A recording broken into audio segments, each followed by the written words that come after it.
Hello everyone, Latif Smith here, and this is my week 7 outline for my graffiti removal analysis.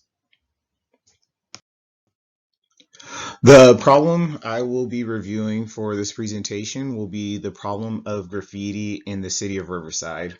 In the late 2000s, the city of Riverside experienced an increase in graffiti reports. In 2009 to 2012, there was an estimated 8,000 proactive reports as well as 12,000 reactive reports of graffiti. The eradication of graffiti has taken strides since then, but the problem still exists. The problem with graffiti is it affects neighborhoods as it sets territorial boundaries for gangs, communicates threats, and can potentially link to other disorderly conduct. Graffiti removal is desired, and it is desired to promote a safer environment. Some stakeholders are pretty routine in graffiti removal, such as local retailers who wish to keep shopping traffic flow high, as well as property managers who desire to keep their real estates clean and in pristine condition for resale.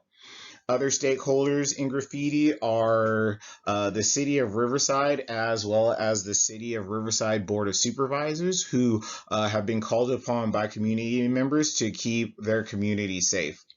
Additional stakeholders who desire to keep the city of Riverside clean are Riverside's Parks and Recreation Department as well as Riverside Unified School District. Both agencies do use educational partnerships to teach the youth about negative effects of graffiti. The current policy in place in the city of Riverside states its intent to prevent graffiti from both public and private property within the city. It is unlawful to display or have any paraphernalia that will lead to graffiti and is punishable by misdemeanors, fines, and jail time. There is also a reward for repeating graffiti. The outcome of this policy is to improve community appearance and is reevaluated on a yearly basis. The budget for this policy is $1.3 million. An alternative to the current policy would be to add protective films and resistant coatings to sidewalks, facility walls, and windows, as well as street signs within the community. The outcome of adding films and coatings would reduce the number of community members' calls to remove graffiti, as these films and coatings would make individuals in the community more empowered and able to remove the graffiti themselves. So if a graffiti window or store building was tagged, they would be able to go ahead and either wipe it off themselves or as well as, use a water hose to remove it. In certain situations, there would still have to be a call to remove the graffiti, such as in high areas or street signs, but this would reduce the number of calls. This process would be evaluated annually, but because of how high the cost would be, it would have to be applied as a capital improvement plan. It would start with high traffic areas to decrease the behavior.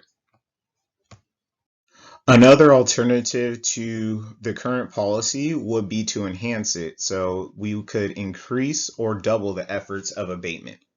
With current laws in place, we could increase the severity of punishment for those caught doing graffiti, as well as increase rewards for those who report graffiti.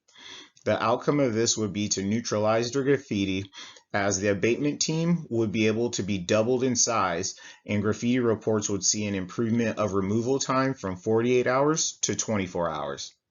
The outcome of this policy would be evaluated on a yearly basis as well, and would cost about $2.6 million annually. When evaluating abatement, graffiti control, and increased abatement, I use the evaluation tools of effectiveness, equity, social acceptability. Abatement's effectiveness and equity are both moderate, as those are the current policies, and its social acceptability is positive as well, because it does keep the streets of Riverside a bit cleaner now than it has in the past. Graffiti control, it would be very effective if adding the films and coatings. The equity would be quite negative because the price would be extremely high. Social acceptability, it's moderate because it would actually improve the city greatly, but again, the equity deters it from being a positive.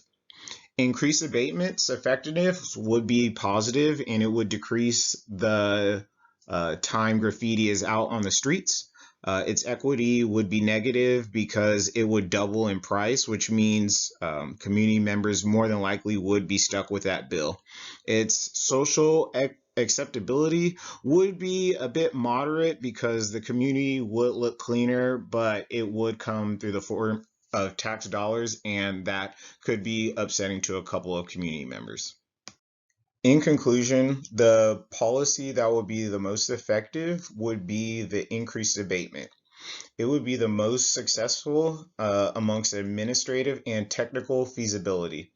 The city of Riverside has the tools to complete the task, and the administrative team would be able to support this policy as they would be able to present the positives of the increased spending. This concludes my presentation. Thank you all for listening.